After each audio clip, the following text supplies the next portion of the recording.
Littyyy Podcast. Littyyy Podcast. Podcast. Littyyy. Be high holding. Bro, this is like at a level. get the actual pieces up close, super right? fireness. Because I'm about to.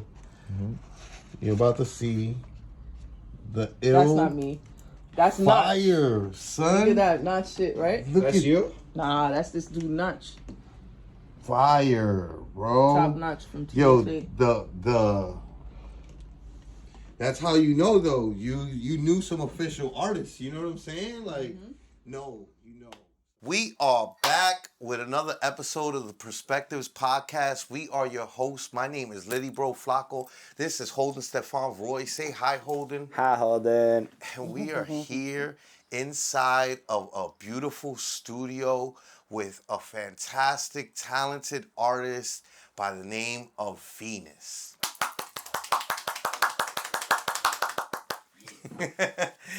Nobody calls me that shit no more. Wait. Okay, wait. All right. So wait, no, don't. Let me do it again. Let me go off of Shellyn. So go by your Government. We grown now. We grown now. Right. Only people call me Venus, I'm like, knuckle up or give a hug. Yo, let's keep this. This is fire. No. All right. No, it's cool. Okay, it's cool, we can keep Keep that. this, yeah. Only old heads call me Venus. Okay. So I'm an old head. Now So- you guys officially know how long our friendship and brotherhood has been. Sisterhood? I'm cool with being a sister. If you're cool with letting me be a sisterhood. Bro, I'm good with all pronouns. You're cool. Okay, all right, cool. Word. All right, so we are here with a legendary Bronx artist, a great friend of mine, and there's a lot of titles that you have, right? You are an educator.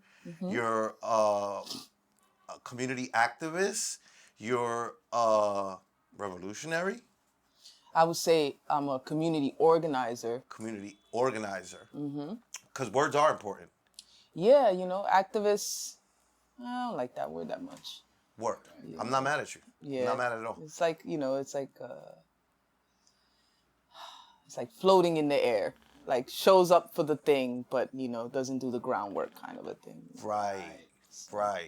Yeah. So many titles. Shellyn Rodriguez. That's right. AKA FKA Venus.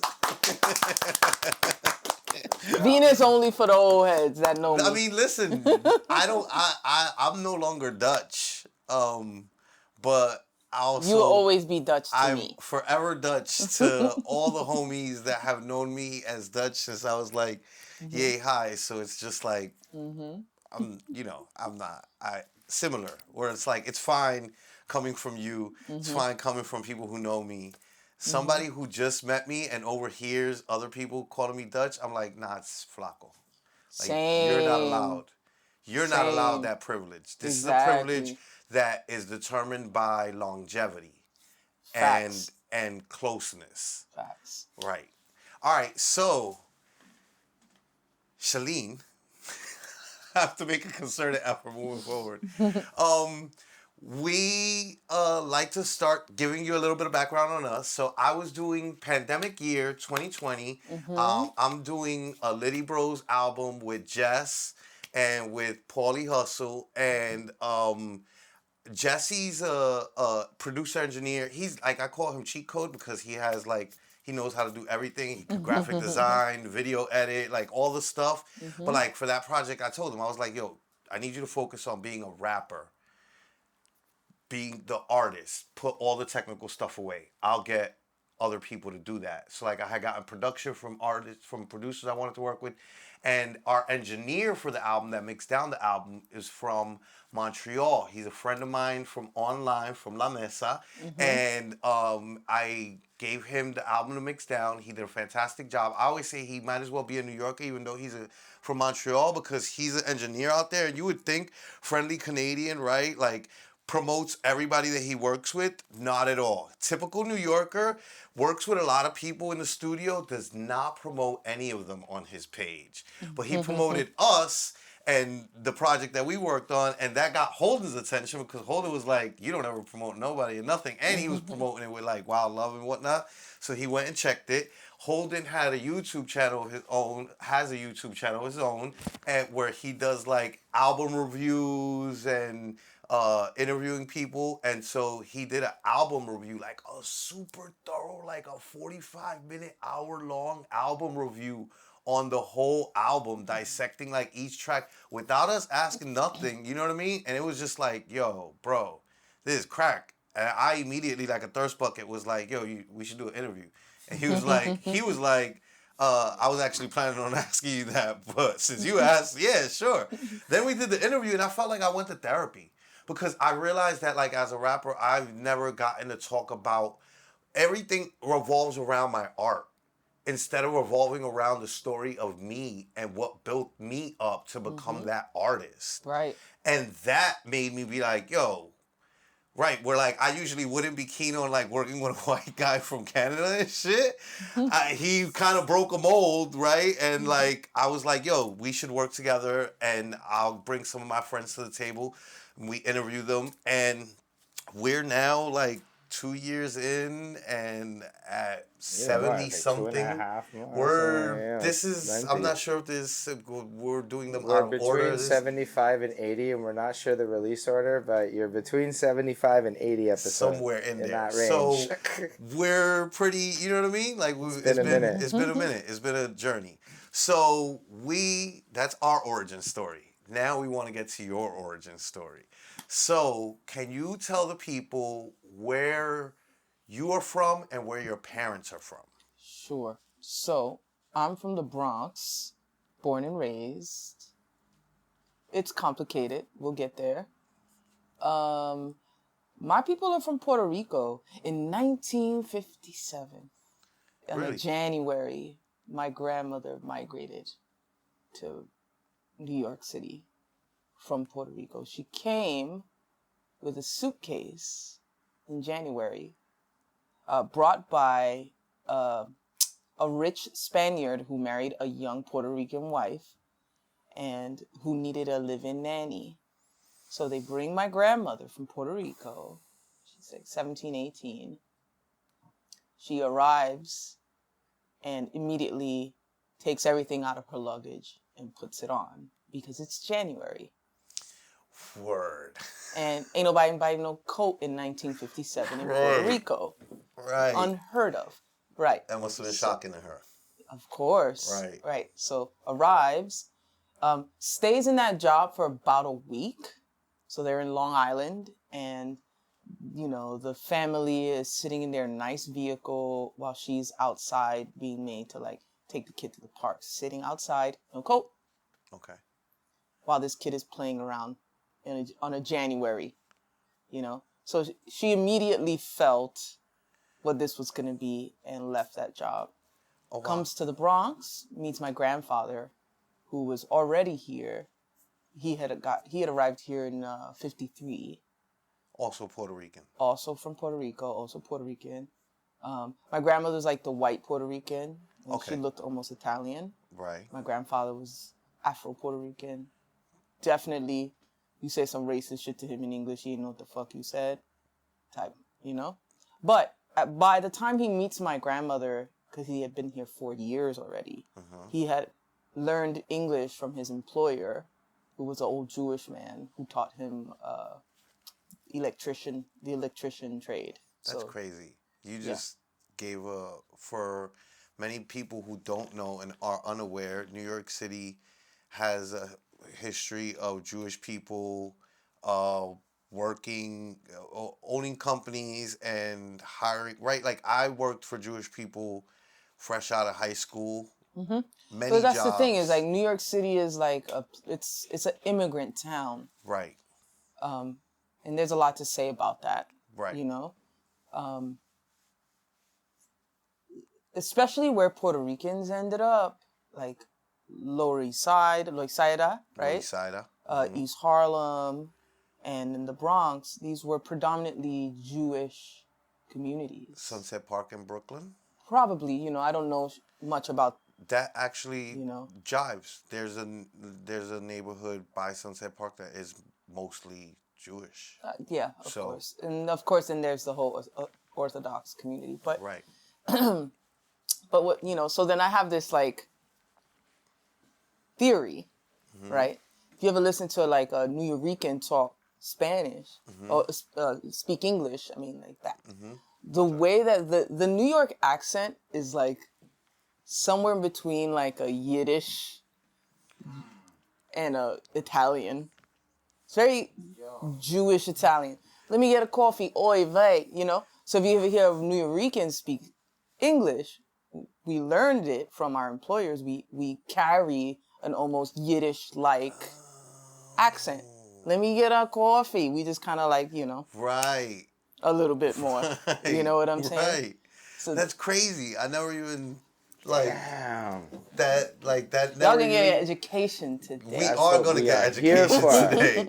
I am here for it. I was just saying, it is very interesting that it's not right. Like sometimes we don't know. I don't know a lot of my history, and this is why I've engaged in this in the last few years, because I've gotten a thirst for it the older that I get, and I'm just unaware. I didn't know how far back the relationship between us, Black Latinos, Black Latinos are mostly the biggest minority groups or majority groups that are called minorities in America that work for Jewish people. So like Right. it goes So back. It's not a new thing. No, it's Your not a new thing. grandfather in the 50s. Well, here, let's unpack that a little bit. See, because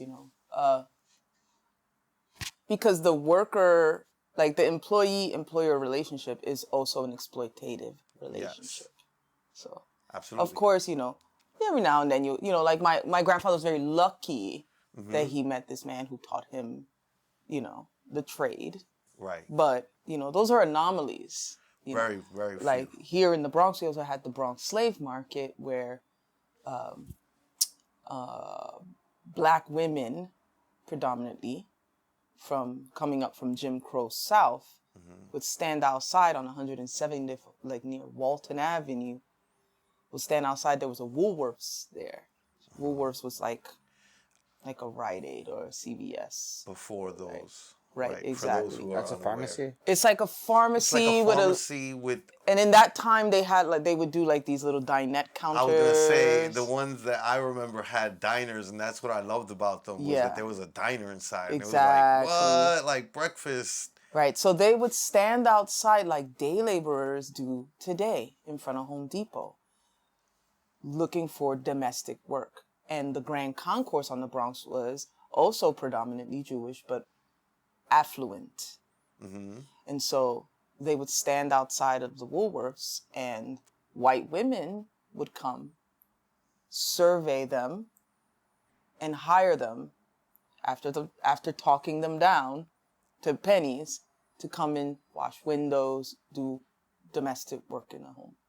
You see, immigrant town, there's always exploitation. Right. You see what I'm saying? Right. So now, to add to that, since we're going down that road, when the influx of migration, so there are two great migrations. We know predominantly the African-American Great Migration, which happens after World War I for many reasons, but like the influx, the mass exodus from the South into the North and then to the West. The second Great Migration was triggered by Operation Bootstrap from Puerto Rico and then the Greater Caribbean into New York and these places. All of this is triggered because of, post-war, 1945, World War II. I thought it was related to the Spanish-American War. No, that's 1898. Right. We don't start to migrate in mass until The 50s. Until the 50s. Why? Now, like late 40s, 50s. Why? Because World War II ends. United States emerges as a superpower. Obviously, they have a lot of bread because they made bank off of selling. The war. Well, I mean, listen, Industrial Revolution happens like in the midst of all of this, like warring and shit. Like we got planes, trains, and automobiles. Yeah. And all of that is really thanks to the invention of the assembly line, the conveyor belt. Right. Right. So like now the production of bullets, guns, tanks has ceased because we're going into quote unquote peacetime. Not really though. Right. Yeah, not really. Now factories are not moving. So then this is when consumerism hits and they're like, well, we're going to produce tires for cars. We're going to produce cars. We're going to produce appliances. So we start to migrate here because of factory jobs. We're locked out of the union jobs. You know, the Irish got like the police and the fire departments. The Italians got sanitation. Like, you know, every migrant class that had come before us, especially the European migrant class, locked down through really a lot of union fighting in the 30s and 40s, really locked down the kind of like jobs that they could have. Right. And they were very protecting that very shit as a territory. And they were racist. And they saw, much like today, how people treat and see migrants, they saw Jim Crow migrants and Operation Bootstrap migrants coming to take their jobs. So there was no real way of like sort of getting something secure. The only kind of jobs we could get when we got here were factory jobs. Right. We all worked factory jobs. And that was those were, of course, super it's like nothing but exploitative. Sweatshop. Absolutely. Sweatshop. Absolutely. So, you know, like especially in the garment district and the garment district. My mother, that's how my grandmother brought my mother over and seamstress to work in one of those sweat factory shops that, like, you know, factories that got Lord knows how many people. In the mid-20s on the west side of Manhattan. Because all of that used to feed Macy's. Right. Nobody shops at department stores anymore. It's just sort of like a carcass sitting on 34th Street now. But you know, when all those jobs leave New York, because between 1960, I'm gonna fumble this. I'm not gonna remember, but basically between the 1960s and 1990s, like more than half of these jobs are gone. Like deindustrialization happens, and so like literally like 70% or something like that of the jobs that people migrated here for are gone. That's crazy. Right. Exactly. Which explains probably why in the 90s so much turbulence in our communities. I mean, it goes back. It starts in the 70s. Right? So you start to lose all of the work in the 70s, and then neoliberalism happens, which is like the the state starts to disinvest in taking care of the public. Right. And they start flipping it to the private sector. They start removing services. So then this is when you hear these things like planned shrinkage and benign neglect, which means like people arguing like no sanitation, picking up garbage. We're kind of in this moment again where like the state is not really taking care of the city, but they're high-key investing in the private sector and like pumping investment into like getting private money to cook. That's like, so this starts in the 70s. It starts in the 70s. At the same time you have that happening, you have Vietnam War, counterintelligence program. So like they're completely destroying movements, any political movements at the time. You know, Malcolm is murdered, Martin is murdered. You know, like all of that. Take down the Panthers. Right. Exactly. You know, you have veterans, like the Vietnam War is raging. It's starting to end, and they're all coming back super addicted to opioids. Right. So now we have opioid addiction in the community. You know what I'm saying? So I feel like I'm bouncing all over. Especially that last. No, but like you just said at the very end of that, like everything you're saying is super interesting. Honestly, we don't ever know where the show goes. If this is where it's going, it's fire. But what you just said about the part where, because if I'm not mistaken, they really went heavy in the hood to get minorities to join the army. And then sent 100%. people all over to Vietnam. they use drugs heavy, if I'm not mistaken, to get people to be motivated there. Then everyone comes back an addict, and then people judge the hood for having addiction, even though the U.S. government probably introduced a lot of these people to drugs that were different. And it's not a problem until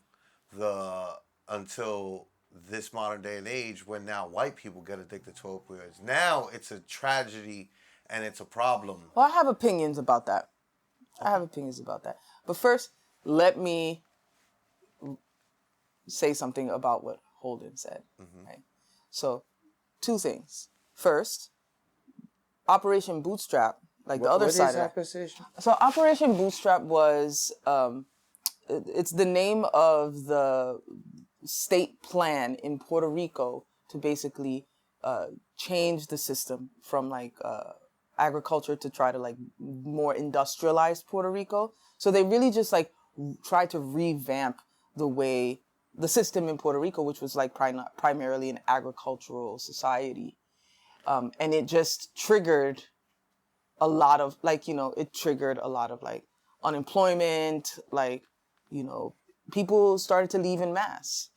The other thing that happened to get people to leave was the Korean War. The Korean War happens like literally right after World War II. Right. And so what they did for the Korean War is around that time that they said, Puerto Ricans now have American citizenship. Were they a Commonwealth yet, or was it just... Well, no, this gets established with Luis Muñoz Marin. But what they're doing, we're a colony. We're a colony from 1898.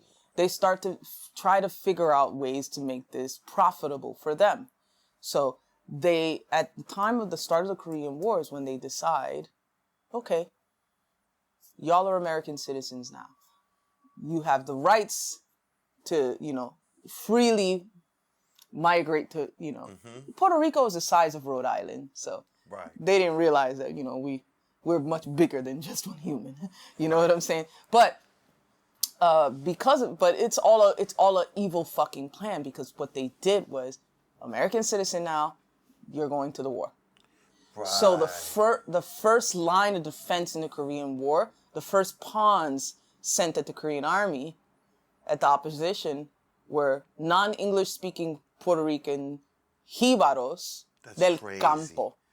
Damn, Jibaros They sent them to slaughter. That's like the country in Korea. Jibaros del Campo is country, right? Country folk. They sent Puerto Ricans to slaughter. So this is just like... And they sent the women to work in the factories in New York. Wow. That's crazy. Yeah. Now, we fast forward a little bit more. And now, back to the Vietnam War. When I used to do artist workshops at senior centers, and this was like around the time when de Blasio was still mayor and everybody was talking about stop and frisk. So we're having a conversation about stop and frisk, because I'm always sort of like trying to bring political conversations into everything, And so I'm talking to these old folks about stop and frisk while we're making art. And this man, Mr. Miller, was like, oh, stop and frisk is old news. It's like, when the Vietnam War was going on, I was already a veteran of the Korean War. I was a little bit older than the other men. So I wasn't at risk of being drafted. But I can tell you that the streets of Harlem were desolate. There were no young men. Why? Because cops were snatching up young black men out in the street, arresting them on trumped up charges, and when they went before the judge, the recruiter was sitting right there. Wow. You either get locked up or you go to Vietnam. Yeah, they do that in the hood always. Wow. Always. I don't know that I've ever heard that. Yeah, This is like a oral telling by somebody who lived it. Mr. Miller, shout out to you. I use this story all the time. Thank you, sir. And you know what? It still happens to this day, because I can tell you, when I was young, fresh, my college years, right? I remember dating this young lady, who I won't name because I don't want to. Shout out to you, young lady. Unnamed young lady. She had an uncle that was in the military, and I was homeless, and just she was my girl, and I was getting arrested for stupid things in the city because I'm homeless. So I gotta hop the train to get on the train to go places, 100%. right? And so I'm getting silly charges. Never getting arrested for anything that was worthwhile arresting me for. It was always the stupid things. And so her uncle, which I believe to be brainwashed by like the military and the American military complex, his response and answer to that was trying to get me to sign up for the military. And if it wasn't for the fact that I had like a desk appear, I had warrants because I didn't appear in court. You didn't do the DATs. Yeah, DATs. So so I didn't get drafted. I didn't get signed up for the military because he took me there on some like, oh, I can't have you staying in my home, you know, fucking my, you know, niece and you know, whatever was his reasoning. Also brainwashed military because you know it happens to many of them. And he was trying to get me to join into the military, which is the same, less of, right, where the military at that point, we're talking about in early 2000s, the military at that point, you already weaponized our own people against us. That's what that proves to me. In 2000, you had Colin Powell already up there. People love to be like, he's from the Bronx. Right. I'm like, Colin Powell from the block. Fucking J-Lo out this motherfucker. No, not at all. Fuck Colin Powell. Fuck Exactly. Colin Powell. Facts. Right. Well, you know, like to your point, and Holden, I know you wanted to say something. Nah, I don't even know. I'm just following this. Like, a lot of this is American, too, so it's like, oh, I don't know anything here. Like, I'm Canadian. It's not like we're talking about... It's the butthole of the world. But it's also like, I know Colin Powell, kind of. He was the black politician guy they said was well-spoken. It's the only thing I ever heard about him. What they he was say. a military. Oh, he's so well-spoken. That's all I know about him. Oh, my gosh. Don't even know if he's a Republican or a Democrat. It doesn't actually fucking matter. And yeah, it doesn't matter once you're like that involved because it's literally two sides of the same coin. But to your point, Dutch, today, rather like, you know, it was the same when we were younger. Like, you know, you're not doing shit in high school, you cut in class, your mom's like, you better join the army or something like that. Right. Today, though, it's join the NYPD. Right. Also. What? Because the NYPD is the as NYPD big as... has become the new military recruiter. They are massively recruiting black and brown, poor and working class kids. Yeah. They set up tables everywhere. And actually, I was talking with a friend yesterday who teaches at BMCC, which is the Borough of Manhattan Community College.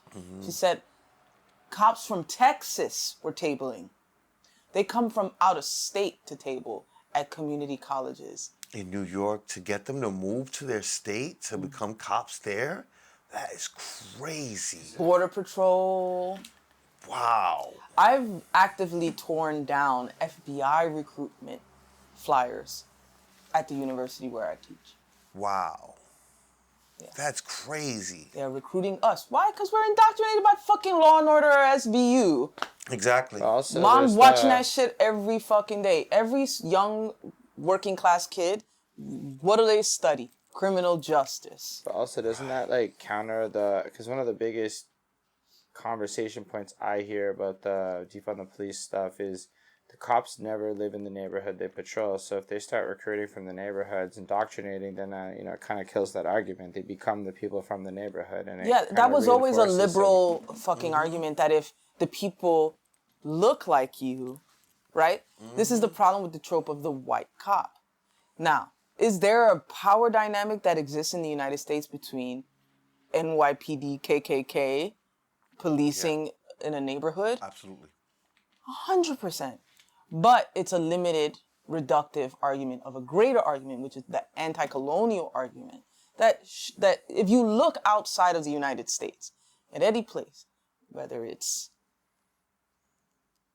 Nigeria,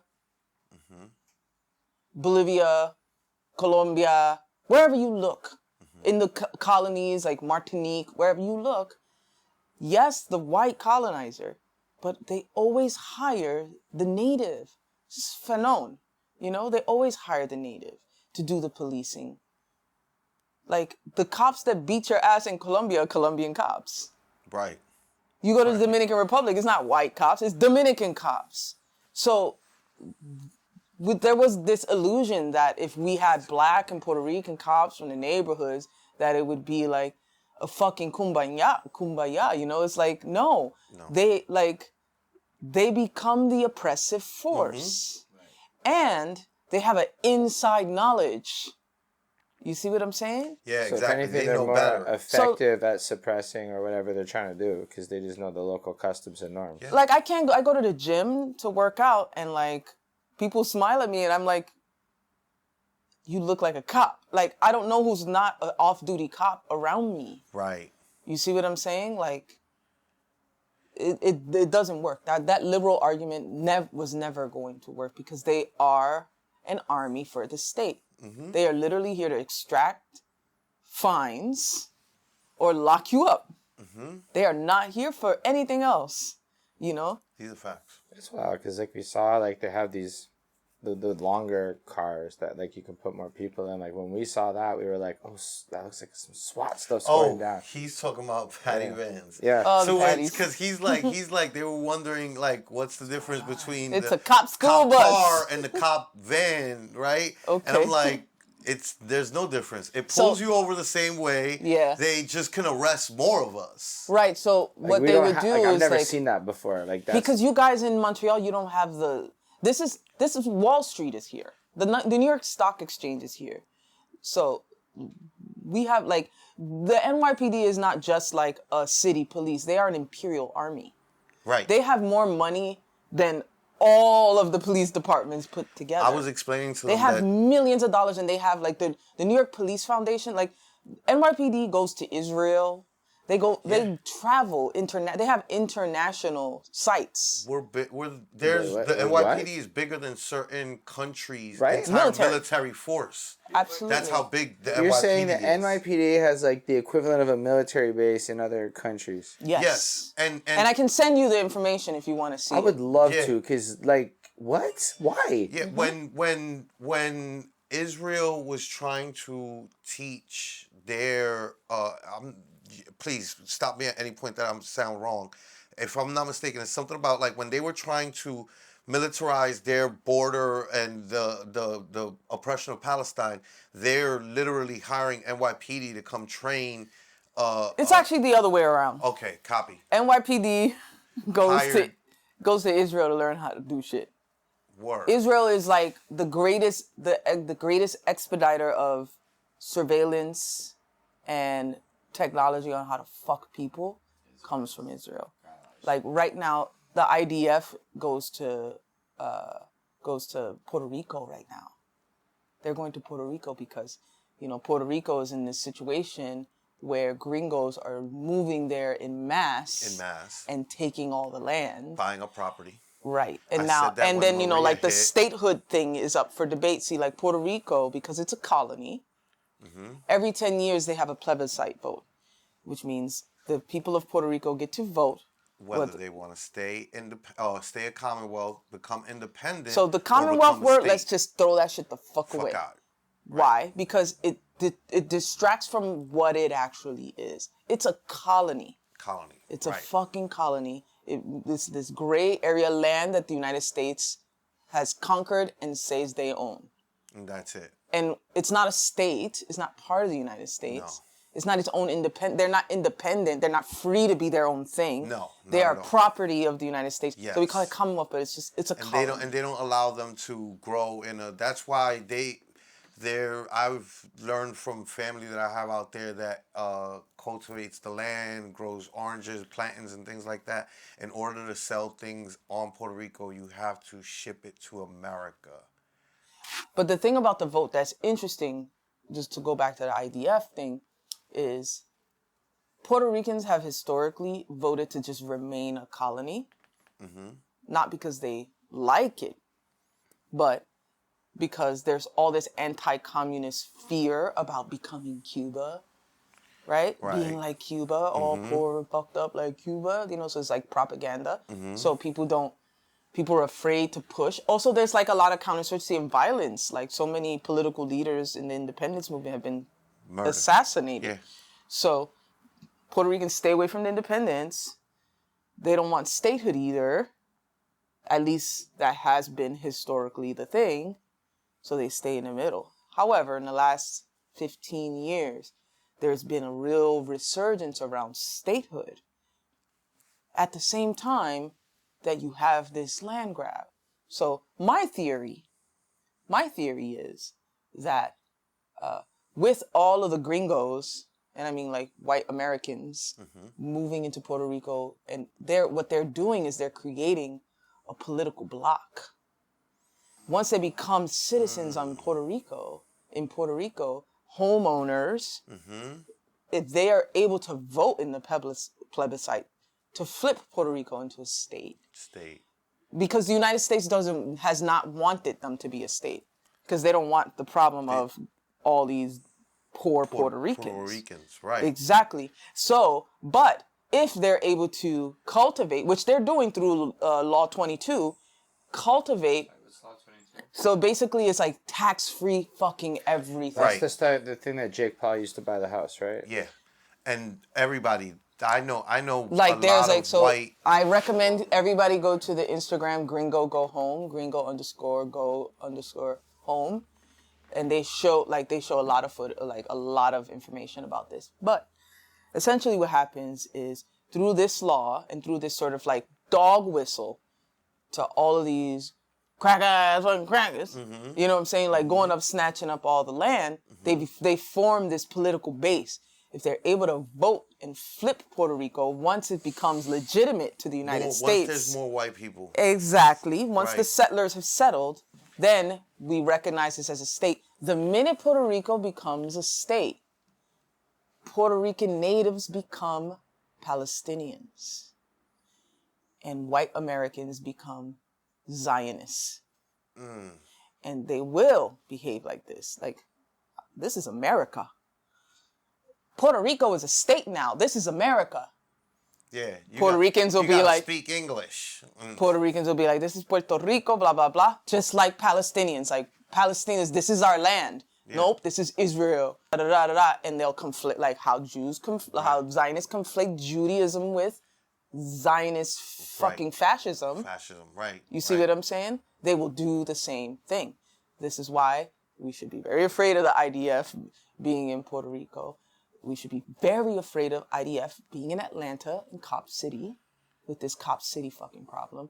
And we should definitely be afraid of the fact that the IDF and the NYPD are like fucking the IDF butt buddies. Is like serious. It's crazy because I have an uncle that in the 90s, Puerto Rican uncle, Puerto Rican born, right? Jíbaro del Campo, right? Like my father and like all of his there were 10 of them total, brothers and sisters. And he converted to Judaism. Then I was just like, what?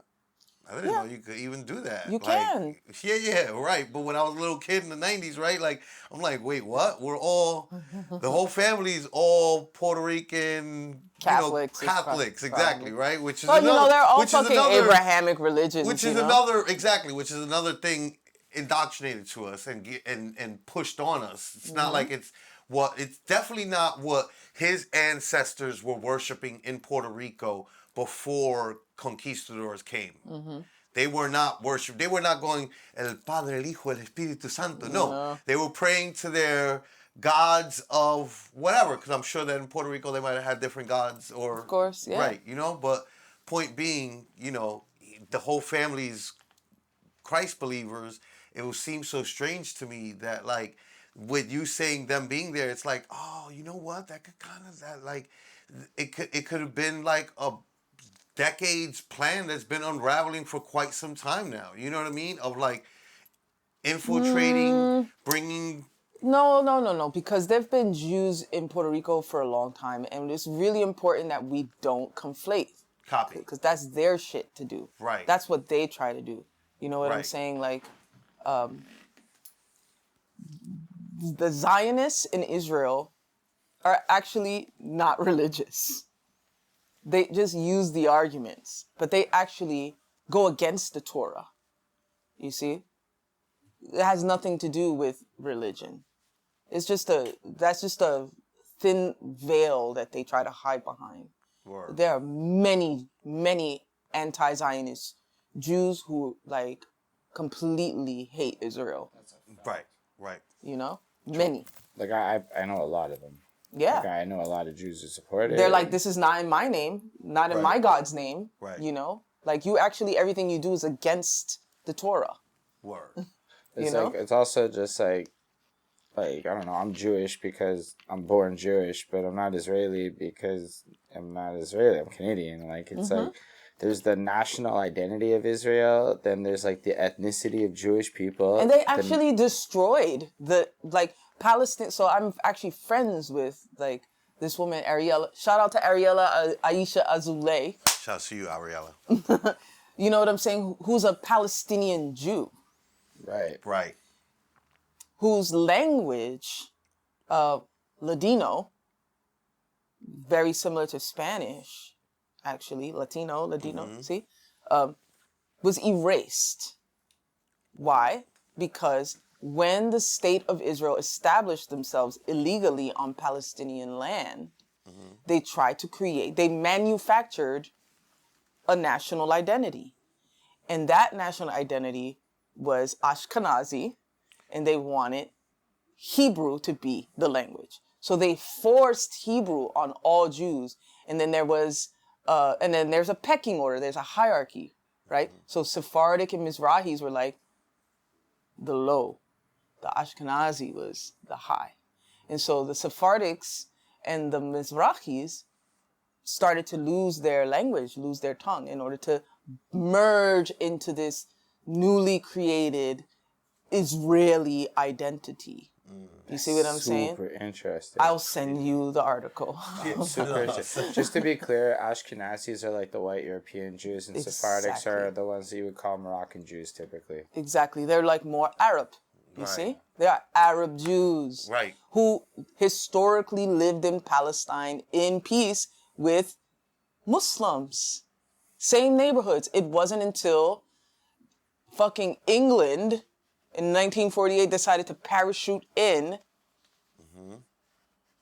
all these motherfuckers. You see what I'm saying? Right. Nothing to do with religion. Nothing to do with religion. We have to look past the illusions that they create and see what things really are for what they are, you know? Like, it's geopolitical. Like, nobody wanted the Jews during the Holocaust, and they were like, let's just give them their own little plot of land, and then they picked the spot on the map. They could have easily have been Puerto Rico. It really could have been. Then they just, because, like, even Canada, like, people might think Canadians are great. Canada refused the Jews when Germany was, like, trying to export them. Like, we were like, nah, we good. It's crazy. Yeah. Because there are a lot of Jews in Montreal and Quebec. So it's just like, what? There's a lot of Caribbeans in Canada. Yes, absolutely. Yo, like, Montreal's got a lot. Like, I was like, it's cold up here. What are y'all doing up here? Canada definitely is not there's this like, oh, you know, the nice Canadians, you know, and it's just like, nah. Talk to the First Nations and you'll find out the truth. The people, the indigenous peoples of the land there, I'm pretty sure have a different story to. I don't know about other Canadian cities, but like nobody's nice in Montreal. You don't say hi to people. No, actually, I don't like Montreal very much. Like, but mostly because I don't speak French, and I feel like it's such a problem when you're in Montreal if you don't speak French. People really don't want to fucking talk to you in English. Yeah, So far, Toronto has been like the place. I enjoyed Montreal more than Toronto. That's good of a city. Here's the problem: Montreal's got all of the problems that you're describing, but it's otherwise the littest place in Canada. And then Toronto is just easier to be around. And it's just easier, exactly. But they're less lit. But they're less lit. I enjoyed Montreal. Like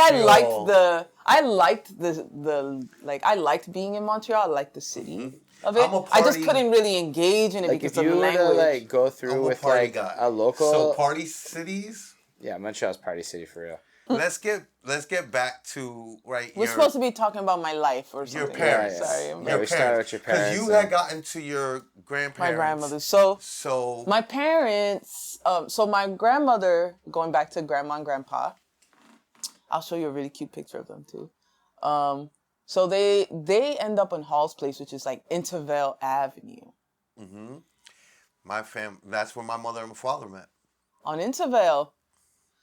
70s, baby. Intervale 70s was Savage Skull territory. I was going to say, I was just shooting a video. I was telling them I was shooting a video Saturday that passed with Dama over between Intervale and Freeman. And I was explaining to Dama, who's from Brooklyn, that I was like, back in the 90s, this was, if you got off the train here, you were telling people you were here to fight. Because nobody lived over there. So the people that lived over there knew everybody that lived over there. So by the time I'm growing up in the 90s, like, pretty crazy New York City, that's how it was over there, where it was like, yo, every time. Well, by the 90s, the skulls were already. No, God, they were gone, but it was still, but it was popping, New York. Like in the 90s, I was Zulu Nation. I was down with Zulu Nation in the 90s. Zulu, Latin Kings, and Nietas. That was what we had for gangs before Bloods and DPP, the Dominican Power. Yes, yes, right. Yeah. But my point being, is just that area, it was rough. It was rough, and also it was, the people that lived there were a limited group of people. Like, it was very... Insular. Yes, yes. It's not like it was West Street, like Tremont stop on the 2 or 180th Street or like 149th and 3rd. No, even it's back like very then, insular. it was very insulated. And if you look at it on the map and the Bronx, you know that that's one of those areas that it's like, okay, once you get in between that and the next train, ooh, you get lost, baby. There's a lot of lost land there. Then it's Crotona Park. Just buses, if that, Just buses. If that. The 17. It's kind of got that same energy and vibe of the end of Queens. Once you get past Lefferts, that you're just like, oh, there's no trains out here. This is all buses. This is all desolate land, a little bit of home owning, a lot of bit of poverty, and figure it out. Yeah. So in the 70s, that's Skull's territory. I'm going to bleed from my family into like stuff about the emergence of hip hop. Right. Right. No, okay. Right. So it's Intervale Avenue, and that's Skull territory. And like my mom's and my aunties and uncle grew up with a lot of Skulls, including Lorraine Padilla. Shout out Lorraine Padilla, La Madrina, the first lady of the Savage Skulls. But so Intervale is like this, and then behind it is Hall's Place, and Hall's Place goes up and it wraps around a park called Horseshoe Park.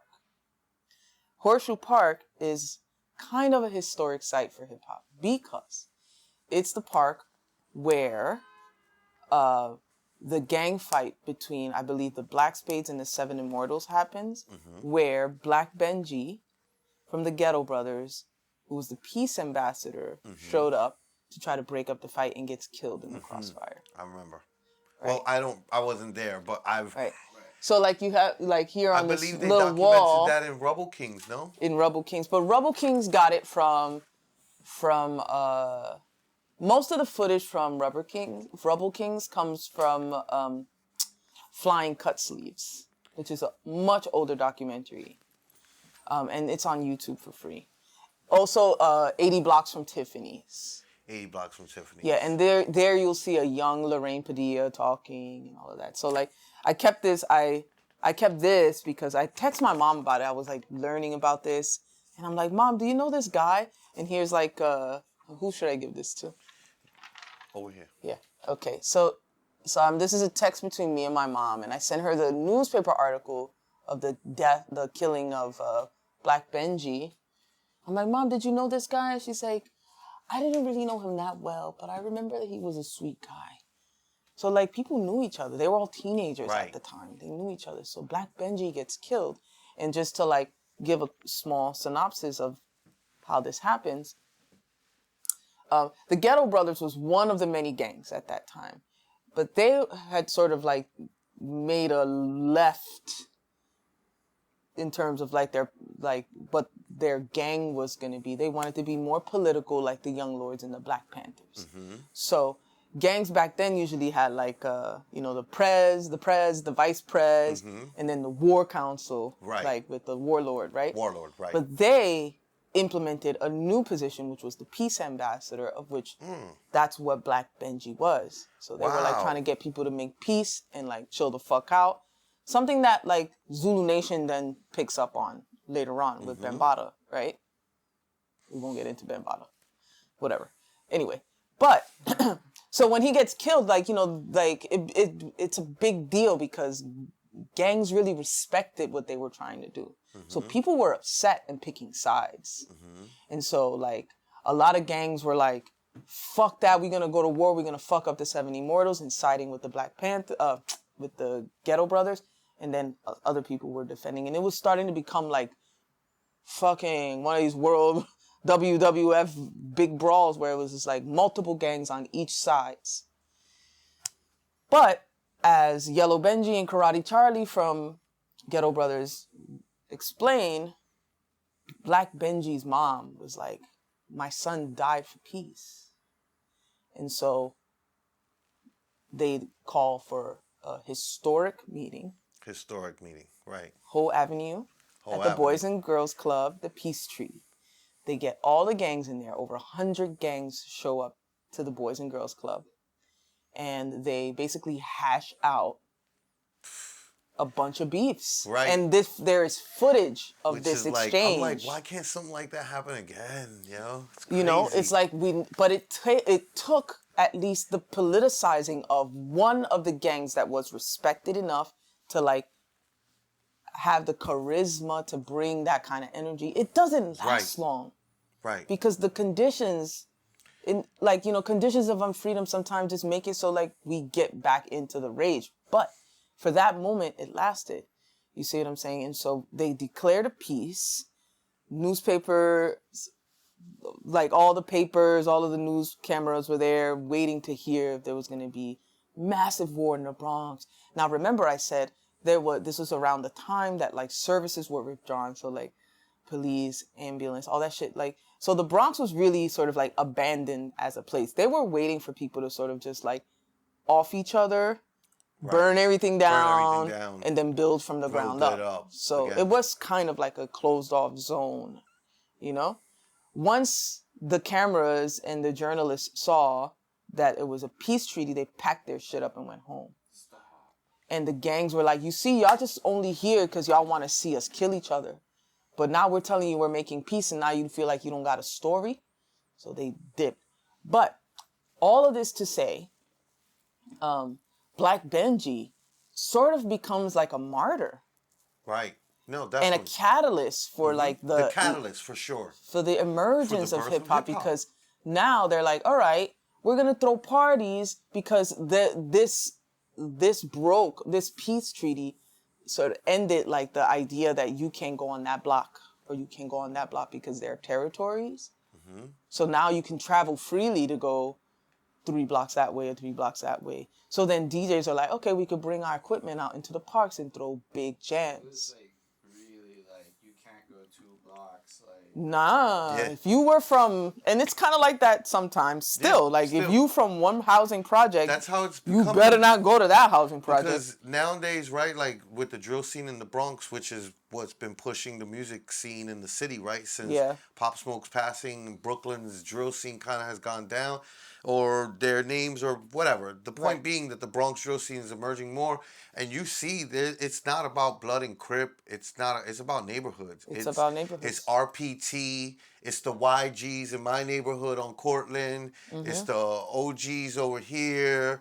High Bridge. Belmont. Like it's neighborhoods. It's neighborhoods. It's neighborhoods, and a lot of these neighborhoods bleed over with each other. My neighborhood of Cortland. Over by Morris Projects, that area collaborates a lot with Harlem Cats. And you see a lot of Harlem Cats come into my neighborhood a lot. And the same thing with Highbridge teaming up with like guys that like, or... probably like Inwood Uptown. Yeah, way further up where I was born at, which was Eastchester Gardens. Guys from like Eastchester Gardens, which is over by AD Avenue, Boston Road, Gun Hill Road area. Well, that drawing that I pointed to, the one that is by Mumia Abdul Jamal, he made that drawing for what do you call this? Like benefit is not the right word. It was like an auction. Basically to raise money for the BX-120. The BX-120 is a name that was given to the 120 kids men and boys who were arrested from Eastchester Gardens, the Eastchester houses. I think it was like 2018 or something like that. So, like, they RICO'd all these kids, 120 kids in one night. Yeah, it was a joint task force between the Department of Homeland Security, because so many of them from the Caribbean. Right. Right? Same thing they did in FBI, DEA, and NYPD. They RICO'd all these kids using social media. Oh, because you're like, imagine you're a 13-year-old kid. All the cool boys on the block rep this certain thing. Okay. Yeah, whatever. You know, you want to be down with the cool kids. Absolutely. So you like try to say that shit on social media and shit. Swoop, you're gone. Crazy. You yeah, know? no, they that's definitely their been MO, and that's what they've been doing. They've been, I mean, right? They went from RICOing Italian mafia to RICOing small gangs. And now they're going to start using this RICO shit for political organizers. I wouldn't be surprised. Look at Cop City. They gave those kids in Cop City's domestic terrorism charges. What's happening in Cop City? Okay, so glad you asked. Montreal, y'all about to learn about the bullshit that's going on over here. Let's go. Okay, so in Atlanta, I'm not going to have all the math right, but I'll give you the gist of it. In Atlanta, there is a forest called the Weelaunee Forest. Essentially, they are trying to clear this forest to build a massive police training site with a full city inside of it for them to train in. This site, called Cops, which we're calling Cop City, will be a site for people to come from all over the world to train their police forces in urban combat. After the uprisings in 2020, the police are trying to learn how to deal with urban warfare. Wow. And so they're building this and they're trying to clear out one of a very important forest. And the problem is also there's so many angles to this. So much. There's so much massive gentrification in right. In Atlanta, it's next to a gentrifying black and brown historic neighborhood. It's this forest that's on Muskogee land. So there's indigenous people's claims to that forest. But what happened is people were doing land defense. So they went into the forest and they basically had been occupying the forest, living in the forest, inviting people to come to party and chill in the forest. This is where that kid Tort got killed, Tortuguita, who was basically the NYPD, the Atlanta Police Department went into the forest and opened fired, and I believe it was 57 bullets they dug out of this kid, his hands up. So they actually killed a kid in there. But basically, activists have been holding the forest and blocking recent, it. No? This is recent. This is happening right now. I'm wait a minute. I've heard that. This is happening right now. We all need to be talking about Cop City. This is not just the kid that got chased through the forest, right? He wasn't chased. He was sitting in a tree. And what people need to realize is when you see these things happening in the States, if you're in Montreal right now, you don't have the legal right to protest without consent. Every protest has to be authorized by the police with a clear start and end point. This is a real fact, and people may not believe that, but it's a real fact. So imagine they invite the SPVM, our police force, down to this training facility to deal with urban combat. We already know they're liberal with smoke bombs. We already know they're willing to go to town on us. Imagine they get really good at it. Exactly. And then, you guys want to do your... Because we have an annual anti-police protest where every year it's a shit show by the end of it. Every year. Even if we behave. Because they put their operatives in. They put their disruptors in. Which we can't prove. But we believe it's the cops disrupting our own stuff. So, whatever. So imagine how good they're going to get if Atlanta's Cop City, comes to life. And then wherever you're at, you guys are there, wherever you're at in the world, it's going to be the same thing. Yeah. Especially major cities. Major cities with, people in mass who can come together. Especially if this 15-minute city thing comes to life and robot cop dogs. I heard there's cop dogs now. There's robot dogs. Yeah, they've been using them in New York. Yeah. It's crazy because the thing that immediately comes to my mind, I like to pride myself on the fact that I don't get caught up in I'm a problem solver. Like, that's my natural instinct. And as a problem-solving mind, I like focusing on the things to fix things. And immediately when you said all that, I'm just like, it would be easier, it'd be cheaper to fix the issues across our own country that would help people in other countries fix their issues, racial issues.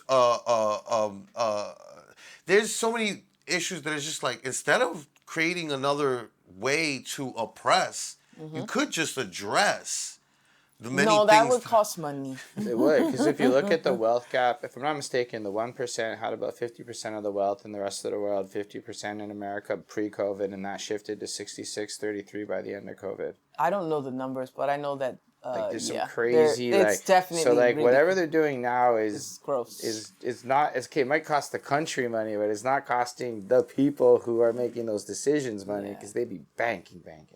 Yeah, no, we are, like, the United States is in fascism right now. Yeah. Like, we've been, like, you know, creeping in that way, you know. Trump pretty much was, like, sealed the deal. But we are, like, he sealed the deal, but we were already before that.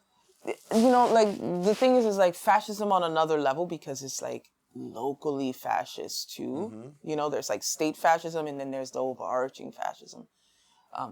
Cop City's situation is distinct because they arrested kids in the forest for occupying the land as a political act to defend it from the building of this thing. So they were, you know, there were some people who were, like, you know, sabotaging equipment, like to tear down the forest, and like different kinds of actions that many different pockets of people were doing. Some people were just protesting in City Hall. Other people were like, we're going to slash the tires of the fucking crane, you know? Right. But these kids were just occupying a forest. It was a party. There was like a music festival thrown.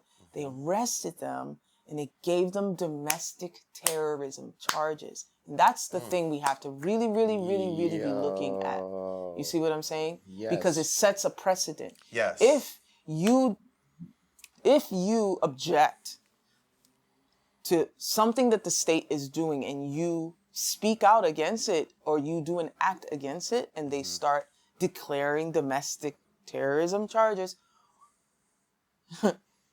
then what? You can't do anything. You can't say anything. Yeah, yeah. You know, we can't allow you're this. domestic terrorist, so now they can put you under there. They Right. can put you on. Now let's recall January 6th. Yeah, no, but they don't. They get off easy. So I mean, not everybody. Well, not everybody. But still. Okay, so how does freedom of speech then play into all of that? Because in theory, you have we don't have the same freedom of speech. It's different. But yours, in theory, should allow you to just do this protest. And if like religions can get away with shit under freedom of speech, shouldn't you be like able to? It's a real tricky thing that they're playing with right there. Yeah. You know, what counts as freedom of speech? Like, you know, I mean, look they just overturned Roe v. Wade. Right? Facts. That's so, like, you know, there is a dialing back on all of the things that is happening. There's a dialing it back, you know? Yeah. And then if you protest against it, you're a domestic terrorist. It becomes a seriously big issue. This is where we're going with it. And so, like, really what needs to happen here is people need to be really rushing forward and pushing hard against everything right now. Because staying stagnant, like, oh, that's fucked up. Yeah, that's literally just allowing them to push you back. Yes. Like, there needs to be, that tension needs to be there. Yes. But absolutely. really, like, back to my point, like, New York is this is the police state here. Mm-hmm. Like, you can't, like, you look to your left, you look to your right, there's cops everywhere. Everywhere. True.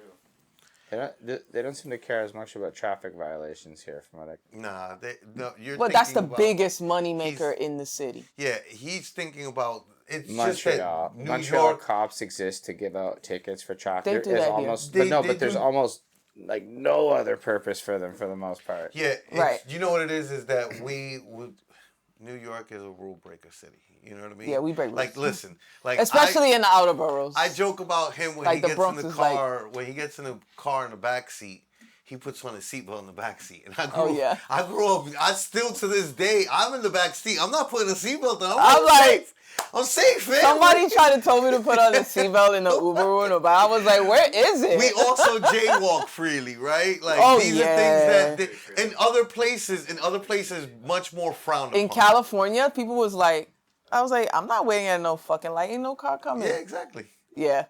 They don't do that. Yeah, no, like, it's a pedestrian city. Yeah, we take exactly. This... We're a pedestrian. So there's a bunch of things that we do that, like, I'm pretty sure in other places they give out tickets and things freely for it. Really giving out tickets on that seatbelt thing. That doesn't get a lot of tickets in New York, but it goes to show you, if they're willing to give that up, that means that they're banking a lot of money off just the things that they are, like, guard dogging on, you know? All the other things. Let's get back to your upbringing. We are over an hour in. And I just want to point out, this is incredible. Incredible. Like, wildly informative. Wildly informative. I don't even think we hit your parents. On a multitude of things. But I want to get to, because I want to get to I want to touch on the things that we touch on the show, but I want to get to what it is where is it that this happens to a young artist. Shellyne V. Okay, right? let's try to focus on that. Let's hold on. Let's go with your parents. So they were both born here. Yeah, no, my dad's from Ponce. Okay, so your dad's from Ponce. Yeah. So your dad didn't come here till when? I don't know a lot about my dad's history. Okay, copy. Like, my mom is the firstborn. Mm-hmm. You know, she's in 58, so, like, you know, she came to age in the 60s and the 70s. Mm-hmm. You know, like, she was 18 when she had me in 77. So, like, you know, my mom was like a disco queen, you know what I'm saying? Like, really, that era. Yeah, like boogaloo disco, you know? When I was coming up, it was like in the Bronx, you know, it's like the emergence of hip hop culture. What hospital were you born in? I was born in a hospital actually here in Parchester, but it doesn't exist anymore. What was the name of it? You were Parchester? I think it's called Parchester Hospital. I was born because I've noticed that, because we interview a lot of New Yorkers, and when this is something that matters to us. Yeah, not me, because the hospital that I was born in doesn't exist anymore. I was gonna say to you, I feel this. I understand, but like my hospital, because my hospital's not there either. What was yours? I was born in Our Lady of Mercy up in the north. Like, it was up by like. Oh, okay. It's up by the, like, North Bronx, headed towards on the 2. Why do you think that's important, Dutch? I mean, I think that New Yorkers, I've noticed the bonding that New Yorkers have over the hospital they were born in. I have such a saltiness with the hospital I was born in. Yeah. See, look, my mother was gonna name me Shanghai. Really? I would have been Shanghai fucking Rodriguez. Shanghai fucking Rodriguez would have been fire, son. I mean, I'm already Shanghai Rodriguez, but listen, you know what I'm saying? Like, yeah. So, but my mom. I mean, I like Shellyne too. Nah, man. Shanghai. You're like Shellyne. Shanghai, Shellyne. Like, you know, our generation grew up on kung fu movies. Yes. That hence Wu-Tang. Right. Right. You know, so like we have a relationship with that, all that karate kung fu shit. So if I was Shanghai coming up. Right. Right. It would have been wildfire. When Wu-Tang was coming out, you'd have been the one. Everybody would have been like, yeah, you're like Wu-Tang in the Bronx, right? Dead ass. You're from the Bronx chapter of Wu-Tang? Yep. Exactly. But yeah, no, like she named me after a nurse in the hospital. Because the nurse snuck her a pack of Cools and a Pepsi. Word. So I'm like, you fucking low-balled me for fucking pack of cigarettes and a soda? No. The nurse brought like the ill greatness that she needed. She was like, yo, it's been 9 months. I need a bogey, bro. And I need a Coke. I need a soda. And the nurse was like, yeah, here you go. I got you. And she was like, this is who you name your child after. A motherfucker that do shit like this. That's a rebel. that breaks the rules, by the way, right? I like your spin on this, Dutch. I appreciate So this. the nurse broke the rules. So she kind of like, it's an apropos, fam. Like, she knew, she saw, your mother had the foresight to know, my daughter's going to be the rule breaker, fam. I'm naming her after the other rule breaker that I know. All right, so now I got to tell you the other side of this shit. Shit. So I was born literally the day, like 30 minutes after the death of Elvis Presley. That's crazy. What? Literally. So you're like, you pop out and everyone's crying because Elvis died. Exactly. It's like, Elvis Presley died, and I'm like, Elvis was a hero to most. Right. You know? But my mom's like, you are artist because, you know what I'm saying, you were born on the day that Elvis Presley died. Maybe you got a little bit of that, like, art thing from that, you know? There might be, there's got to be something with the sun, moon, and stars that relates to it. It's like, you know, you're a creative person, you know, like, you know, when I was coming up, I thought I was going to, like, you know, it was art and music always for me. Right. Like, you know, I went left with the art. Your life is not, it's your life, obviously, it's tu camino, you know, but it is not yours only. Right. Your life is the continuation of a life, of many lives. Like, there's a ladder between you and your ancestors, and like your life has been a walk that has been walking back. We're ancestors in training. Right. You see what I'm saying? So it's never, we will never see it in our lifetime. We just need to push it forward. Push it forward. Absolutely. Can we talk about how you joined Zulu Nation? Like, that's wild. Like, obviously I'm aware of it. It's like, they're like, but for me, it's like, that's that internet history stuff. You were there. You were involved in it. Well, yeah, like, by the time I joined Zulu, like, Zulu came around in the 70s, you know? But they had really maintained, like, a presence because of Bambaataa, because of hip-hop, because of the hip-hop conservation idea that they had, you know? So Zulu was kind of like, sort of like presented itself as like something similar to the Nation of Islam or the Nation of Gods on Earths, right? Yes. But with that hip-hop spin to it, like hip-hop culture. So it's like, you know, the fifth element of hip-hop is like knowledge, wisdom, and understanding. So they were like merging all these things together. But it also never let go of its like street gang mentality because it emerges from the Black Spades. Yes. You see what I'm saying? So around this time, I'm in high school, kids in my school were like Zulus and Yetas. I went with Zulu because Wu-Tang said it in the song. Peace to the fucking Zulu Nation. I'm like, oh, this is fun. I'm getting with this, yo. And I was really into the whole, like, you know, Africa thing, you know? Right. So, like, because, you know, back then, we thought like that. You know, it was Free South Africa. It was Malcolm X. Right. You know, there was, like, there was a political spin in hip-hop. Before Puffy. There's before Puffy, then there's after Puffy. You know? AP. It's fair. BP. Before, like, that real, like, unapologetic commercial rap shit became okay. Yeah. You know what I'm saying? Like, no shade to, like, the dope MCs that came up through that, but... No, there was. I mean, I don't know if I'd put it only on Puff, because Dre, right? Dre and Puff are, like, kind of like the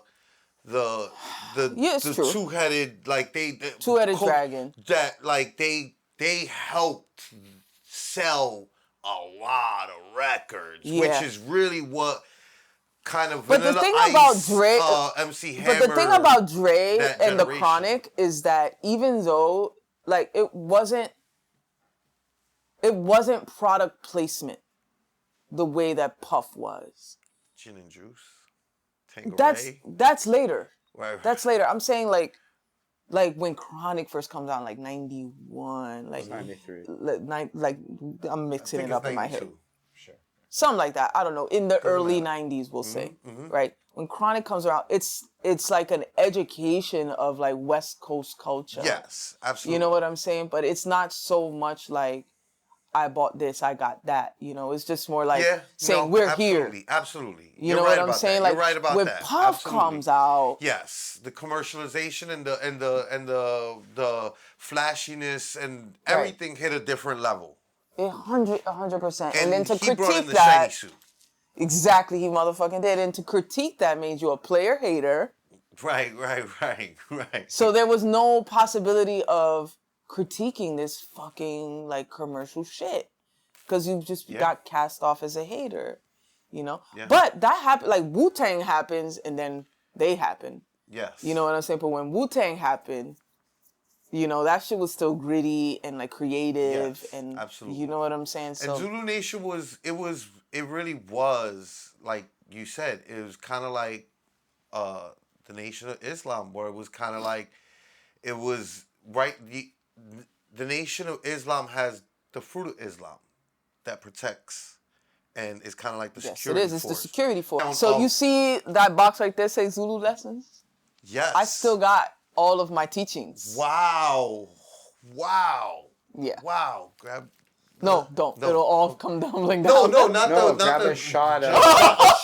Okay. Of just the I still have my Zulu Lessons. Yeah, that's so crazy because, listen, so my friends, born in 80, a couple years later, and when I'm growing up and in school, all my friends are either Latin Kings or Zulu, and they both want me to join Latin Kings or Zulu. And again, we grew up in a different era, acknowledging who we are. It's all my friends from little were all black and Afro-Latino. Or I don't know, I feel way about Afro-Latino. We'll talk about that privately on the side ourselves. But the point is that, so it was never, so to me it was like, I was always looking at Latin Kings like, I don't know, I mean, Zulu Nation, right? Like, there was some anti-blackness in Latin King I couldn't get with. Because like half my family is Black American, so I can't get with Latinos that are. I'm like, nah, y'all gonna call my little sister nigga because she's more dark skinned than me. I'm gonna fuck somebody up, and it's gonna be over. But nonetheless, it was almost as if though at the time when I was going through it, there was nietas were kind of like endangering the survival of Zulu and Latin Kings. At least that's how the Zulu and Latin King were like feeling it in my area.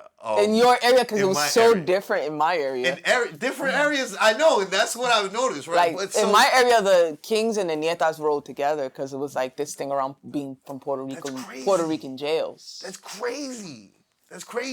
So yeah, and Zulu was the outlier. That's crazy, right? So where I was at near Pelham Parkway, going to Columbus, it was.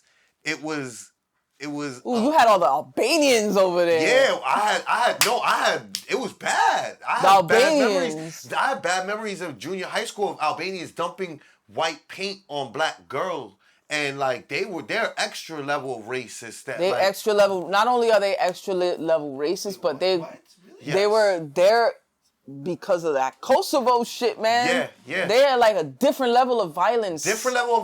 Right.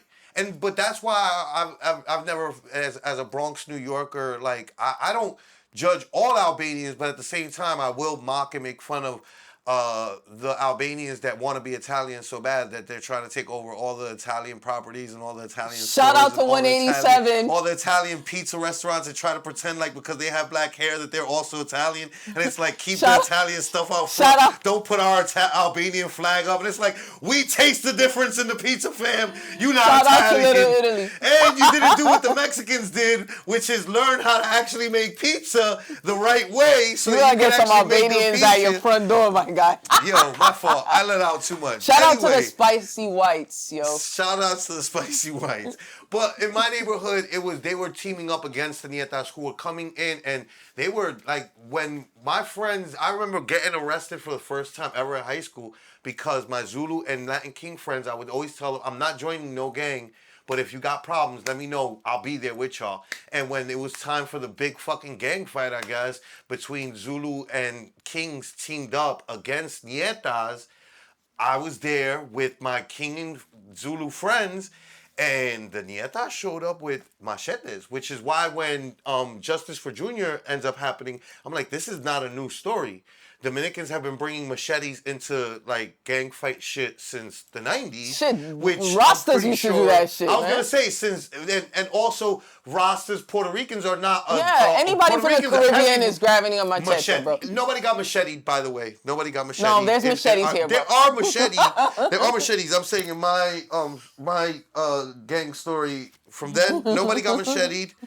Thankfully, nobody died. There were plenty of fights. I did get arrested. That was my first, and then that set off a cataclysm of events. Yeah. But the point that I was trying to get to is that there was always like a thing.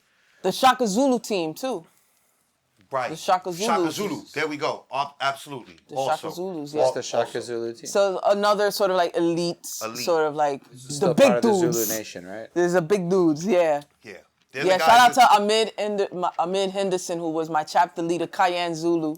Shout out to my guy, Wahid Ali. And so like, it's like... But back to the politicizing of it, like what happens in Zulu at that time, what happens at the time that I'm in Zulu that really kind of like shifts it, two things are happening. The fight in Vieques in Puerto Rico to remove military bases out of Vieques. Vieques is like... So Puerto Rico is an archipelago. It's not just the main island. There's also Culebra, and there's Vieques. Vieques was a Navy base for the United States, and they were dumping shit there, and the cancer rate was through the roof, and people were really trying to get the fucking military base out of there. That was happening. At the same time, Amadou Diallo happened. Right. Amadou Diallo was a Somalian immigrant, African immigrant, lived not too far from here in Soundview. If you like go down there, you see it's named after him. He was coming home from work, and he goes into the vestibule to put his keys in the door, and there's a plainclothes street team of fucking pigs, riding around.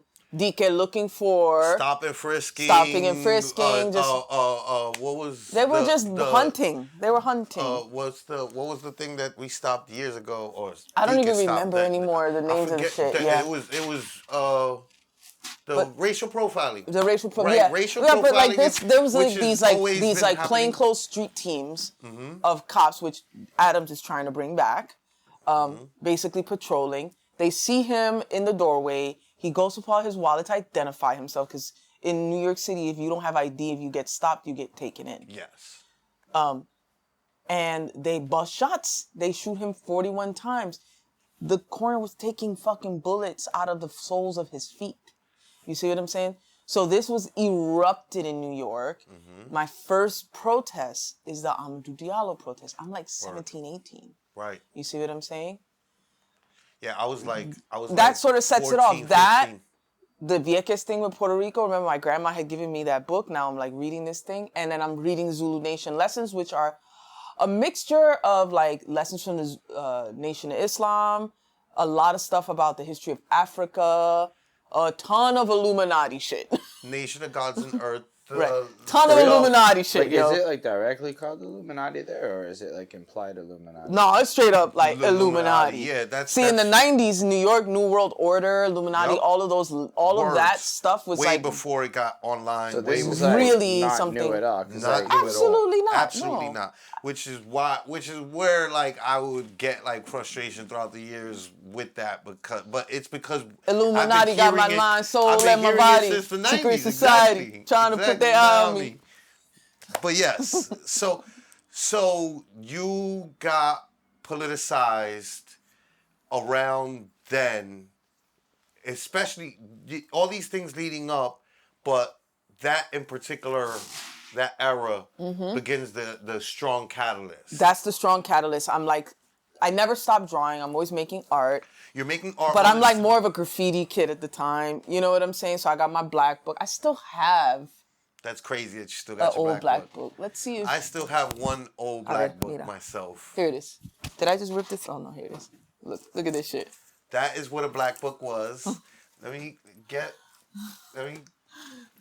I apologize now for how bad it is. Ladies and gentlemen, this is a black book, and this is literally from New York City public school system, right? This is the way it would go. You'd have a black book. This book was actually black cover, right? And then you start covering it with stickers, and then you tag up in it, and then people, and then the artists that you find talented as well start tagging up in it. So that's a Venus book, not a Shellyne book. And you get... Look, I got biotag. There's like probably, look and see, that was the Zulu anniversary. Go back to that page. Sheesh.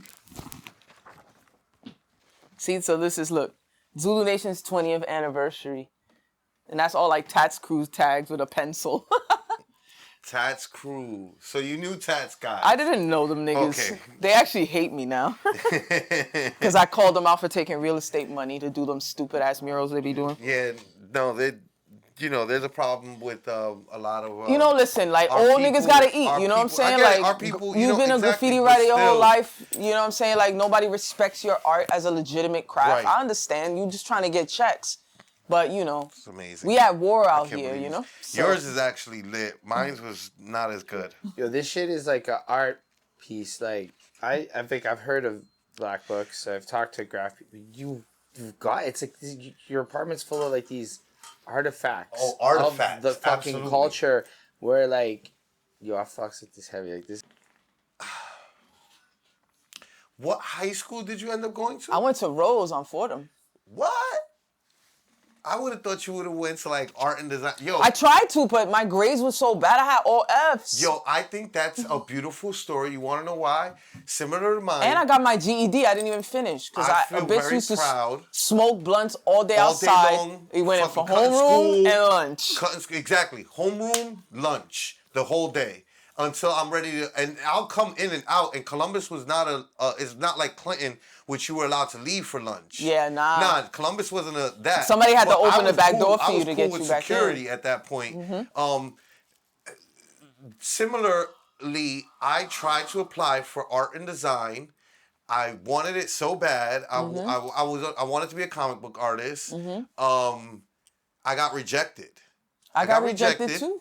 Then a year, 2 years later, I'm back from Hawaii in Columbus, and in my sophomore year, and my art teacher, which I can't remember her name because I'm so crappy, but like, bless her heart, old white lady, really old. Like, I'm talking about like 80, like really, really old, like slow moving and everything. But she saw that I didn't pay attention in art class, and I wasn't doing what everybody else was doing. I was doing like pieces, graffiti pieces, with a character at the end. Dressed up, fly, drippy, because New Yorkers, right? Exactly. And she saw that, and she was like, you should take some fashion classes at FIT. And she got me a scholarship program to Fashion Institute of Technology to do fashion art for fashion design. And then the scholarship, which was only supposed to last for 2 terms, they ended up giving it to me for like 5 terms. Nice. Which was like not allowed, but they just were like, everybody was taking to me. And all of this, just to say, fuck art and design and fuck all those high schools that like said no to the art kids that ended up being the real artists. And then you sent trash artists to high school who didn't end up following their path because they were not passionate. They didn't have the passion. You're looking for the wrong things. You're fucking up. Look for the right things. Look for the fuck up kids that are doing, because that's probably where the art really is gonna lie. And that's where you really want to be. Not with like the fucking nerdy kid that gets the good grades and then does the right lines the right way and all these things the right way, and that's not what art is. Dutch is real about this one. No, I mean, I'm kind of with it too. Like, I was wildly upset that they rejected me. I was like, Tom was like, you rejected me? But you know what? FIT accepted me, motherfuckers. He's got like a really good point about what they look for and stuff, right? No, like, yeah. It is like this weird, almost like academic norm-driven culture, but like when you really look at artists, there's like, 95% of them have some serious issues they're all trying to work through and did not come from the stablest life, and like professional artists are a strange group of people, but like so you gotta change the paradigms of letting people in. If the goal is to have your culture or your country produce great artists, which may they're not not be thinking that far ahead. They just want the good thinking. kids because they don't want to deal with the drama. they always. It's really about being lazy. The same thing about creating a cop city instead of fixing the problems. Yeah. You know, they just want like a docile public that they can herd along industry to industry according to what labor they need. You know? Exactly. Right. Because now that AI, now that robots, soon we're dead. Many industries will be dead. We're dead. We're dead as a society. Like the robots are gonna take us out. Y'all motherfuckers ain't see Terminator. Facts. I'm very wondering like what's gonna end up happening. You saw the AI exec from Google who quit. Yo. That's your warning, bro. Start building your bunker now. Tesla. If you really want to talk about that pre-COVID, something like 450 tech CEOs of major companies almost all quit right before COVID started. I can't quote the source, but if you check into that, you'll be able to find it. I'm telling you, dude. Get me the links. She'll get me the links to pass you. I'm supposed to give you stuff. Remind me the stuff. We're gonna when we edit it. And when we edit it, also I'll be hitting you up for links. I gotta. You gotta go. I know. Yeah. What do we end it on? What am I up to now? What are you up to now? Thank you. Thank you for doing our job. Right. Thank you for doing my job for me. Right. Okay. I just had a solo show. So like now, you know, like in terms of political work. The show that I went to? So I have pictures and footage that I can add to this as well from that I was going to use. I was going to make a post and then I was like, I got caught up, and then I was like, "This is gonna work out." I was like, I took pictures with Dutch. He didn't. Yes, I'm gonna use them in this interview. I'm gonna use them for this. So I just had my first big solo shows, some drawings and stuff. It was called Third World Mixtape: The Infrastructure of Healing. In terms of political work, I'm mostly doing like political education here in the Bronx, with some comrades. It's off social media because.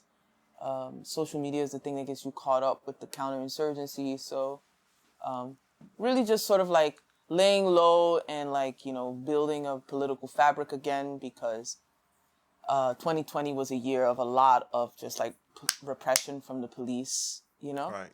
So just doing that. And then I'm making big ass drawings. That's what these boards are for. I put up black paper on the board and then I draw on those with the color pencils. That's so cool. Yeah. So yeah, I'm just like mostly making drawings and reading, you know.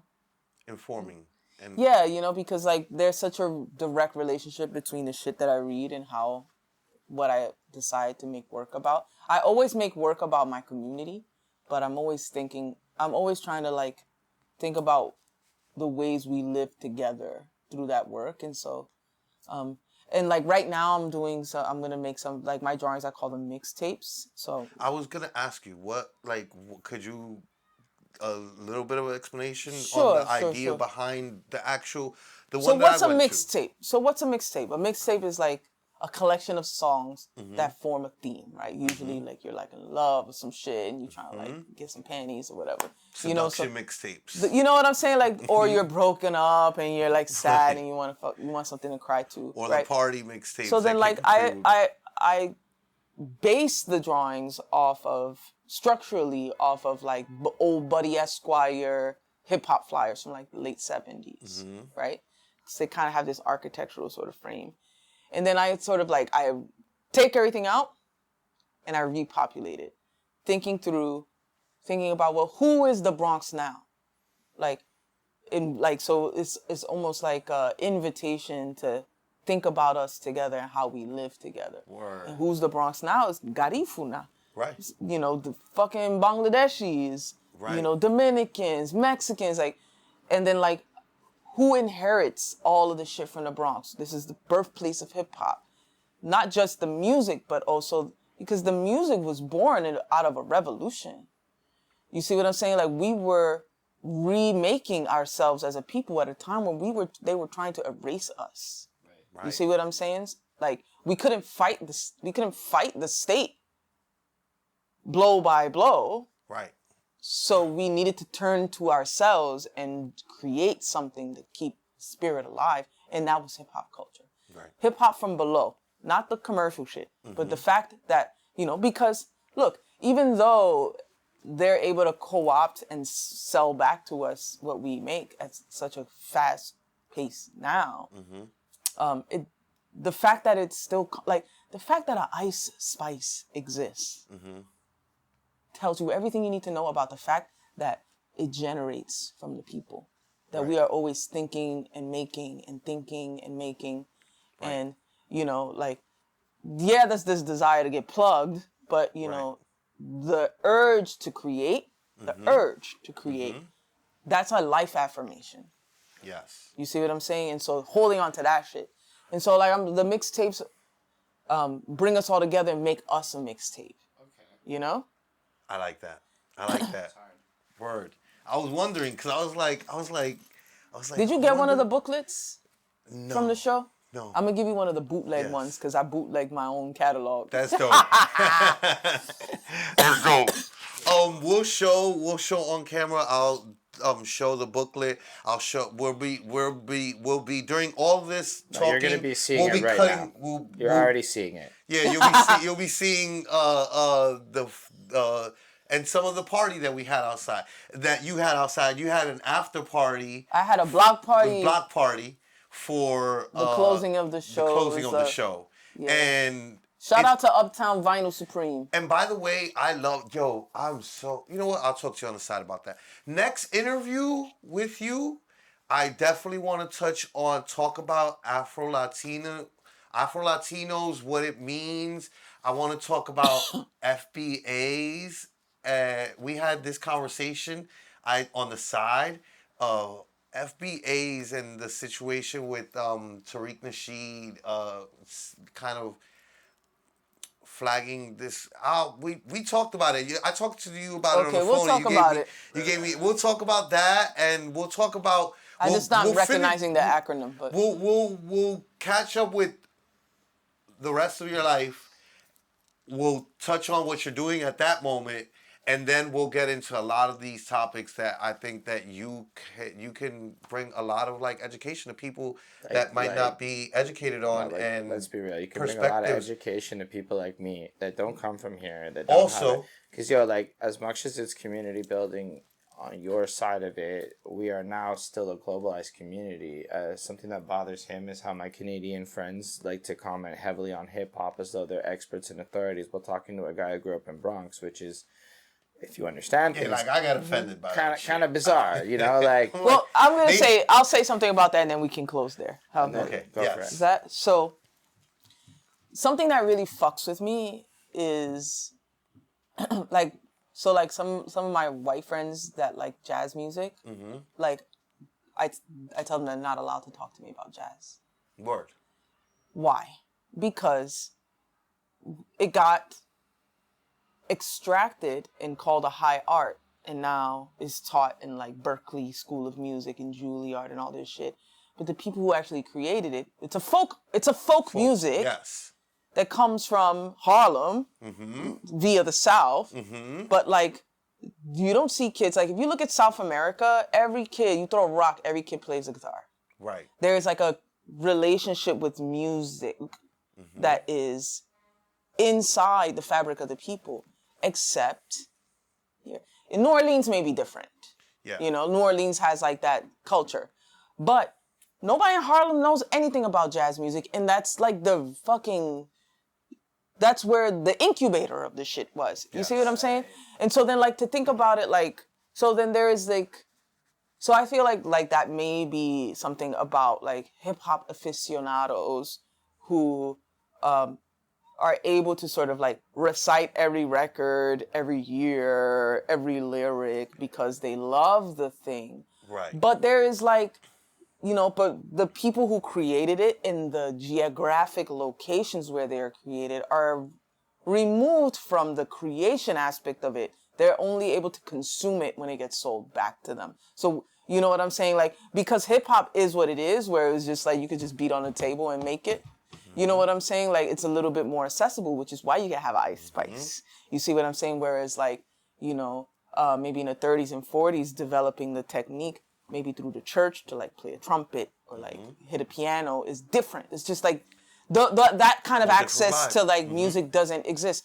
I didn't become a musician because I didn't have money to access buying a keyboard. Because I wanted to play. Turntables. Exactly. It's all very expensive. A high threshold for entrance. Exactly. So I think is that. But, to add to that idea, to give you something to think about, like, I went out a couple nights ago, and the party I was at, I was in Brooklyn, which means I was in some gentrifier shit, and the DJ was playing hip-hop, but they were playing all Southern hip-hop records. And I said to the person who I was with, I'm like, you probably don't recognize this, because the person I was with is from Chile. I'm like, you probably don't recognize this. You probably just hear rap music. Rap music. But to me, I'm like, this DJ is playing Southern music. Like, if it was New York hip-hop, I would be like, it would be a different thing, you know what I'm saying? Because she was playing 90s Southern music. Right. Southern rap. So people were like, so all the black gentrifiers from Atlanta and the South were all like leaning with rock with it and all that. And you could see the nationalism coming out of them because they were like, oh, music from my country. Area, where I'm from. From where I'm from. Whereas, like, if it was New York rap, then it would have been a more of a different kind of thing. Yeah, New York rap doesn't, you know what? Perfectly said. Honestly, and we're going to leave it there. Because we can keep going. All I have to say, like, when you're talking to somebody like you, who is so knowledgeable about this, but also able to articulate it so succinctly. And so well. Like, you're able to talk about the complicated subjects in a way that allows people who may not be able to fully receive that message from anyone due to ignorance and lack of vocabulary to be able to, like, hear it from a perspective that informs them rather than scares them. And it really, I think, is necessary to have folk like you get your ideas out into the world, because a lot of us need to be learning, like, yo, I'm Jewish, and you be teaching me about Israeli history, like, it's really, like, interesting the way all of these things tie together. And, like, yo, she got, like, a fat stack of books up in this place. Like, she be knowledgeable, and they're, like, all on these kinds of topics. Like, we're talking hundreds of shits. Like, this isn't just, like, random. It's like a lifetime of education and study that you're, like, sharing. It's a big blessing. I just want to thank you for that, because this is a big blessing. Interview. Like, yeah, I have been waiting. I've been reached out to. This is something that I've been eagerly anticipating, and that's why I made mention of those topics, because that's really what I wanted to get to. But I also don't want to rush through any of this. This was we can all do a part. fantastic. We'll do a round two. Part two. Wonderful. Maybe. We'll do a round two. Do the say bye to the people for us. Oh yeah, over here. So yeah, I've been bad at my cameras in person. It's all good. Appreciate y'all, people of the internet, watching it, because as much as we appreciate the conversation, it is a show, and you guys make it a show by watching. So show that love with the likes, the comments, subscribes. Where can they follow you? You cannot. You cannot. So this is it. You just get to watch this. Right. It's so different than educate yourself here. Plug and follow. It's what it is. She offline. She doing it for real in the streets. It's so cool that you're giving us this on top of that, considering. But yeah, so follow us, like, comment, subscribe, and if you support what we do, patreon.com/perspectives, where you can get all the goodies. And yeah, looking forward to seeing you next time. And we haven't ever done this before. I just want everybody to put their hands together for me. Shellyne Venus, thank you so much. Thank you so much. Appreciate y'all. I know you better be clapping at home, is all I'm saying. You know you are. Anyway, thank y'all again so much, and live long and prosper, everyone. Littyyy Podcast. Littyyy Podcast. Podcast. Littyyy. D.I. Holden.